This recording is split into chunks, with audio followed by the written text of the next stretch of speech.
Siz bir pallaga kelishib kutilgan. Xalq kelajagi esa jasoratli qarorga muhtoj edi. Xalqim oldida og'ir mas'uliyat turibdi.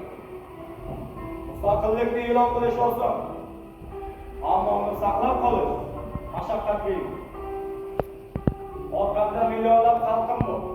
Shuning uchun menga kuch beradi. Biz ko'p sinovlarni ko'rdik. Ammo bugun ko'nglimizda umid bor.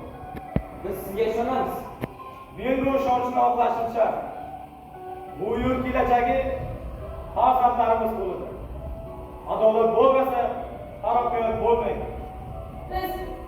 Biz qanday yurt quramiz? Kelajagimiz qanday bo'ladi?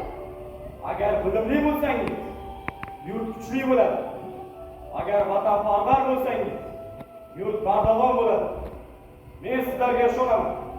Mustaqillik bu sovg'a emas.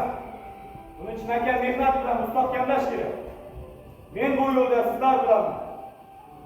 Bu so'z tarixdan yangrash. Bu so'z bugun ham dolzarb. Mustaqillikni asrash barchamizning burchimizdir. Faqatgina sog'lik, omonlik,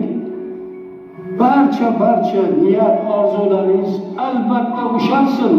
Men shuni har tomonlama guvohi bo'lishni istayman va sizlar bilan birga doim hayot nima olib kelsa agar shu hayotni har tomonlama lazzatidan foydalanishda ham qiyinchilikni aytaylik, yengishga ham birga bo'laylik.